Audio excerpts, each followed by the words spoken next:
नमस्ते भाइयों, क्या हालचाल है आप सबके। और आप सबको गुड इवनिंग। और ये वीडियो अभी अपलोड कर दूंगा। आरजेएस से रिलेटेड है। नंबर आउट हो गए हैं, जो बच्चे रह गए थे मेंस में उनके नंबर आ गए हैं, वो चेक कर सकते हैं। नोटिफिकेशन की बात करूंगा कैसे चेक करना है आपको। और इंटरव्यू की डेट तो पहले आउट हो गई थी। रोल नंबर वाइज कहाँ पे हो रहा है इंटरव्यू, और इस बार जयपुर नहीं हो रहे इंटरव्यू। लास्ट टाइम जयपुर हुए हैं और जोधपुर और जयपुर ही हुआ करते थे इंटरव्यू। इस बार जोधपुर हो रहा है, तो डिटेल में बात कर लेते हैं। और जिन बच्चों का नहीं हुआ वो भी देखें वीडियो, तो बहुत सारी चीज़ें एक्सप्लेन करूंगा। नई वैकेंसी की भी बात करेंगे। और डीमोटिवेट नहीं होना चाहिए, पॉजिटिव रहना चाहिए, और जो होता है अच्छे के लिए होता है। देखो, बहुत ऐसे लोग हैं, शायद मेरी बहन के, मेरी सिस्टर के बैच की मैम जो थी, वो उनका प्री नहीं निकला था 3 या 4 बार, मुझे एग्जैक्ट नहीं पता। बट जब उनका आरजेएस निकला था उन्होंने टॉप किया था वो बैच। तो समय समय की बात होती है, क्या पता अगले वैकेंसी में आप सेलेक्ट हो जाओ। तो इसलिए डीमोटिवेट नहीं होना चाहिए। ऐसे बहुत लोग हैं जिन्होंने आरजेएस क्रैक नहीं किया, एडीजे पहली बार में निकाल दिया। तो जो होता है अच्छे के लिए होता है, भगवान सबका सोच के रख रखा है, जो भी होगा अच्छा होगा। तो अपन बात कर लेते हैं इस वैकेंसी की। राजस्थान हाईकोर्ट जोधपुर का नोटिफिकेशन है। इन्होंने लिखा हुआ है, डायरेक्ट रिक्रूटमेंट कैडर सिविल जज 2024 notified all the concern statement marks of candidate who appear in main exam but not qualify for interview has been uploaded on official website. Download कर सकते हैं। वही आपका user name password, user name जो आपने डाला होगा उससे, जो आपने फॉर्म भरा था उस टाइम, अगर नहीं भी हो तो फॉरवर्ड कर सकते हो। फॉरवर्ड आईडी पासवर्ड दोनों कर सकते हो, अपना डाउनलोड कर सकते हो मार्क्स। और अब देख लो इसका दूसरा नोटिफिकेशन की बात कर लेता है। राजस्थान हाईकोर्ट जोधपुर का है, ये भी 4/10/2024 का है। Notified interview of candidate whoever qualify करें इंटरव्यू के लिए, direct recruitment cadre of civil जज 2024 has be held on Rajasthan state judiciary academy Jodhpur Rajasthan. 16 से 26 तक चलेंगे।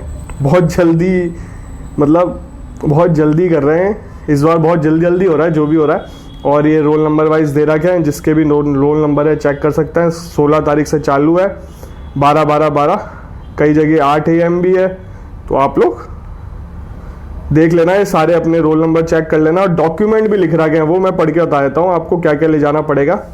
देखो, इसमें लिखा हुआ है रिपोर्टिंग टाइम मेंशन है, उस पर आप पहुंच जाना, डिले मत करना। मेरी बात मानो तो 1 घंटे पहले ही पहुंच जाना रिपोर्टिंग टाइम से। बार बार ऐसा मौका मिलता नहीं है, क्योंकि आराम से रिलैक्स करना वहाँ जाके।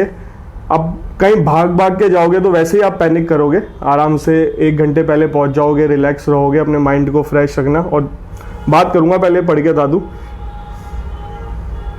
ये एड्रेस दे रखा है, इन्होंने लिख रखा है, आपको लेके आना पड़ेगा। देखो, डेट ऑफ बर्थ सर्टिफिकेट लेके जाना पड़ेगा।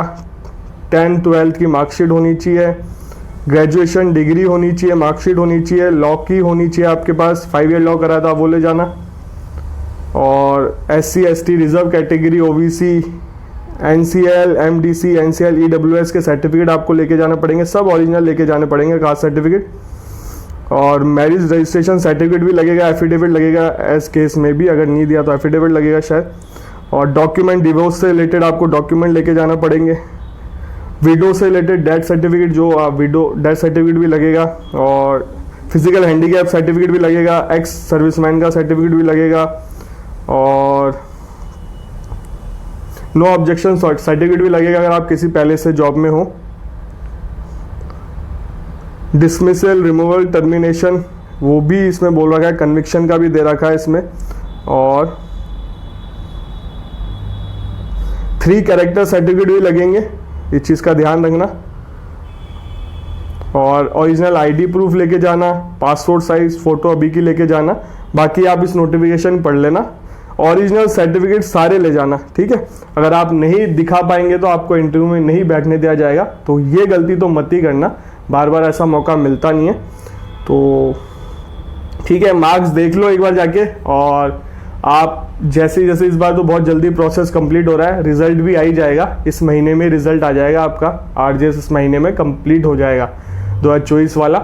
और शायद इंटरव्यू के लास्ट दिन भी रिजल्ट आ जाता है, इस चीज़ का ध्यान रखना। 26 तारीख को भी रिजल्ट आ सकता है। 26 तारीख लास्ट डेट है इंटरव्यू की। इंटरव्यू के लास्ट दिन भी रिजल्ट आता है, तो ज़्यादा टाइम लगेगा नहीं, आपका रिजल्ट बन जाएगा। और बात आती है next RJS vacancy. Next RJS vacancy आएगी और बहुत जल्दी आएगी। इस चीज़ का ध्यान रखना, आप नए क्रिमिनल लॉ पे फोकस करना, नए क्रिमिनल लॉ ही आएंगे।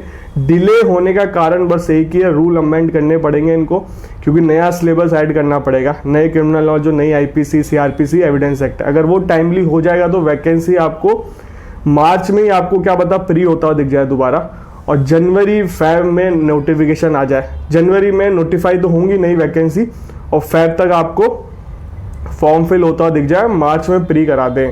तो पढ़ाई मत छोड़ना। वैसे भी एपीओ का आपको एग्ज़ाम देना है, और राजस्थान एपीओ एग्ज़ाम भी जनवरी में हो रहा है 19 तारीख को, उसका मेंस भी होगा 6 महीने बाद। तो देखो हमेशा आरजेएस का ऐसा ही रहता है। अब लोगों को अजीब इसलिए लग रहा है क्योंकि 3 साल से कोई वैकेंसी आई नहीं थी, तो लग रहा था डिले है, डिले नहीं, पर हर बार आरजेएस का मैंने देखा है पुराने भी टाइमली सारी चीज़ें होती है, हर साल वैकेंसी आती है, और मेंस भी जल्दी होता था। वो लास्ट टाइम 5-6 महीने लग गए थे, लास्ट वाला जो हुआ था उसमें 5-6 महीने दे दिए थे, बट पहले लॉकडाउन से पहले ऐसे ही जल्दी जल्दी मेंस होता था, ऐसे ही प्री होता था। बट ठीक है, अब बढ़िया है, बच्चों के दिमाग में अब ये तो डाउट हट जाएगा कि समय ज़्यादा मिलता है, हम आराम से पढ़ लेंगे, एक बार वैकेंसी आ जाए, ये सारी चीज़ें नहीं आएंगी। पहले से पढ़ के रखोगे तो बेनिफिट है। प्री मेंस की एक साथ तैयारी करो, और आरजेएस क्लियर करना है तो देखो यार मैं तो क्या बोलूँ, पर हाँ ये चीज़ कहूँगा कि बेरेक्ट ढंग से पढ़ के जाओ, और बेरेक्ट से ही पेपर आता है, और बेरेक्ट ही मेंस में लिखना पड़ेगा आपको। तो आपके खुद के नोट्स होने चाहिए बेरेक्ट के। और राइटिंग सबसे इम्पॉर्टेंट चीज़, राइटिंग बहुत इम्पॉर्टेंट रोल प्ले करता है। आप सोचो ये कॉपियाँ 1 महीने में चेक हो गई, कितनी सारी कॉपियाँ थी। जिनकी अच्छी राइटिंग होगी उनको पढ़ने में दिक्कत नहीं आई होगी, और उनका प्लस पॉइंट ये है उनको नंबर भी मिले होंगे। ऐसा नहीं कि राइटिंग, पर राइटिंग इम्प्रेशन, फर्स्ट इम्प्रेशन बहुत इंपॉर्टेंट होता है। जिनकी राइटिंग अच्छी है उनको प्लस पॉइंट है, चाहे हिंदी मीडियम से हो चाहे इंग्लिश मीडियम से हो। और बहुत लोगों को ऐसा लगता है इंग्लिश मीडियम के बच्चों को ज़्यादा लेते हैं, हिंदी मीडियम बच्चों के कम लेते हैं। कई बार होता है हिंदी मीडियम बच्चे ज़्यादा सेलेक्ट हो जाते हैं इंग्लिश मीडियम के, ऐसा कुछ नहीं है। जो सही होता है, जो मेहनत करता है वो सेलेक्ट हो जाता है, और जिनकी किस्मत होती है। और इंटरव्यू में इंटरव्यू में देखो जो भी जा रहा है, बेसिकली नई वाले क्रिमिनल लॉज देख जाना, पुराने वाले क्रिमिनल लॉ देख जाना, प्रोसीजर देख जाना, अपने होम स्टेट की जीके देख जाना, होम डिस्ट्रिक्ट की जीके देख जाना, अपने डॉक्यूमेंट ढंग से देख जाना, अपने थीसिस बनाई हो, पीएचडी करी हो, एलएलएम में प्रोजेक्ट दियो, उनको पढ़ जाना। एलएलएम के प्रोजेक्ट का टॉपिक पूछ लेते हैं, आपने खुद ने बनाया है तो बताना, नहीं बनाया तो साफ मना कर देना। अपने समाज की हिस्ट्री पता होना चाहिए, अगर आप किसी कास्ट से बिलोंग करते हो उनका कोई इतिहास है वो भी पता होना चाहिए। कुछ भी पूछ सकते हैं, आपकी जो भी आप बोलो उसी से क्वेश्चन बनेंगे। देखो इतने सारे बच्चे हैं, ऐसे तो है नहीं कि वो क्वेश्चन बना के लाता है। जो आपसे 10-5 मिनट वो आपसे नॉर्मल बात करते हैं, आपको टाइम देते हैं, आपको काम करते हैं कि आप पैनिक वैनिक ना हो। आपके घर वालों के बारे में पूछेंगे, आपके बारे में पूछेंगे, पेरेंट्स के बारे में पूछेंगे, लॉ क्यों करी है, इन सब का आंसर होना चाहिए। आपने लॉ क्यों करी है, और जज क्यों बनना चाहते हो, क्या करोगे आगे। और उस टाइम का कोई मतलब न्यूज़ इवेंट चल रहा हो, जैसे फॉर एग्जांपल किसी की बेल हुई हो, किसी को जेल भेजा हो बड़े पॉलिटिशियन को, उस चीज़ को भी ध्यान रखना। बाकी आप लोग समझदार हो, तो आपसे मिलेंगे अब अगले वीडियो में।